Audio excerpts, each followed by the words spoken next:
बिस्मिल्लाहिर्रहमानिर्रहीम। मोहतरम नाजरीन, एक मरतबा आप सल्लल्लाहु अलैहि वसल्लम बाहर से तशरीफ़ लाए कि घर के सेहन में सईदा आयशा सिद्दीक़ा रज़ी अल्लाह ताला अन्हा को देखा कि प्याले से पानी पी रही हैं। वहीं से आप सल्लल्लाहु अलैहि वसल्लम ने इरशाद फरमाया, ए हुमैरा, थोड़ा पानी मेरे लिए भी बचाना।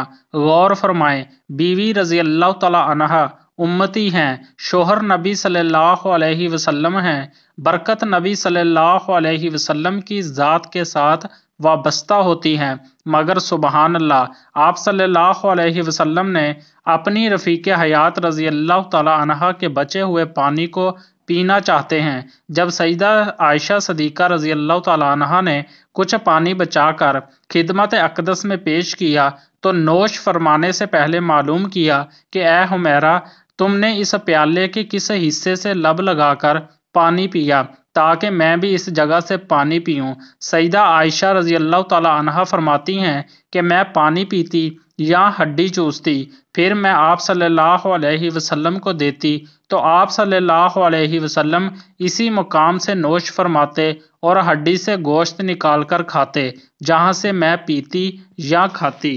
उम्मुल मोमिनीन सईदा आयशा से रवायत है, बयान करती हैं कि खुदा की कसम, मैंने ये मंजर देखा है कि एक रोज़ हबशी लड़के मस्जिद में नेज़ाबाजी कर रहे थे। हजूर नबी करीम सल्लल्लाहु अलैहि वसल्लम इनका खेल मुझे दिखाने के लिए मेरे लिए अपनी चादर का पर्दा करके मेरे हुजरे के दरवाजे पर खड़े हो गए जो मस्जिद में खुलता था। मैं आप सल्लल्लाहु अलैहि वसल्लम के कांधे के दरमियान से इनका खेल देखती रही। आप सल्लल्लाहु अलैहि वसल्लम मेरी वजह से मुसलसल खड़े रहे यहाँ तक कि मेरा जी भर गया और मैं खुद ही लौट आई। हज़रत आयशा रज़ी अल्लाह ताला अन्हा रवायत करती हैं कि रसूलुल्लाह सल्लल्लाहु अलैहि वसल्लम ने अपना मामूल बनाया हुआ था कि आप हर रोज़ सूरज ढलने से पहले अपनी बीवियों से मिलने जाया करते थे। जितना वक्त मिलता अपनी बीवियों के साथ गुजारा करते और फिर सूरज ढलने के बाद अपनी इस बीवी के घर चले जाया करते जिसकी इस दिन बारी होती थी। बीवियों की इस तरह से बारियां थीं कि एक रात एक बीवी के घर जाया करते और दूसरी रात दूसरी बीवी के घर तशरीफ ले जाया करते। जो दिन जिस बीवी के लिए मुकर्रर था, नबी अकरम सल्लल्लाहु अलैहि वसल्लम दिन रात इसी बीवी के हुजरे में गुजारा करते। हजूर अकरम सल्लल्लाहु अलैहि वसल्लम की बीवियां दो हिस्सों में तकसीम थी, क्योंकि कुछ बीवियों का आपस में ज़्यादा ताल्लुक होने की वजह से वो हर बात आपस में शेयर करने को ज़्यादा पसंद करती थी। एक हिस्से में हज़रत आयशा, हज़रत सौदा और हज़रत हफ्सा, हज़रत उम्मे सलमा रज़ी अल्लाह ताला अन्हा और दूसरी टोली में हज़रत ज़ैनब और बाकी सारी बीवियां शामिल थीं। हज़रत मोहम्मद सल्लल्लाहु अलैहि वसल्लम रोज़ाना मामूल के मुताबिक अपनी बीवियों के घर जाते और आखिर में इस बीवी के घर चले जाते जहां रात रुकना होता। एक वक्त ऐसा आया कि नबी अकरम सल्लल्लाहु अलैहि वसल्लम हज़रत ज़ैनब के करीब ज़्यादा वक्त गुजारने लगे तो दूसरी बीवियों ने महसूस किया कि नबी अकरम सल्लल्लाहु अलैहि वसल्लम हमारी निस्बत हज़रत ज़ैनब के पास ज़्यादा वक्त गुजारते हैं। एक दिन सब इकट्ठी हुई और एक दूसरे से मालूम करने लगी कि क्या वजह है कि नबी अकरम सल्लल्लाहु अलैहि वसल्लम हज़रत ज़ैनब के घर ज़्यादा वक्त गुजारते हैं। तो मालूम हुआ कि हज़रत ज़ैनब रज़ी अल्लाह ताला अन्हा के घर किसी रिश्तेदार ने शहद तोहफा भेजा है और हज़रत ज़ैनब रज़ी अल्लाह ताला अन्हा वो तोहफा रोज़ाना हुज़ूर अकरम सल्लल्लाहु अलैहि वसल्लम की खिदमत अक़दस में पेश करती हैं, जो आप शहद को मज़े मज़े से पीने में नबी अकरम सल्लल्लाहु अलैहि वसल्लम ज़्यादा वक्त लगा देते हैं। इसी वजह से आप सल्लल्लाहु अलैहि वसल्लम का ज़्यादा वक्त हज़रत ज़ैनब के घर गुजरता रहा। हज़रत आयशा और हज़रत सौदा और हज़रत हफ्सा के पास तशरीफ़ लाईं और फरमाने लगी कि हज़रत मोहम्मद सल्लल्लाहु अलैहि वसल्लम हज़रत ज़ैनब के घर ज़्यादा वक्त लगाते हैं, इसी वजह से हम नबी अकरम सल्लल्लाहु अलैहि वसल्लम के वक्त से महरूम रह जाती हैं।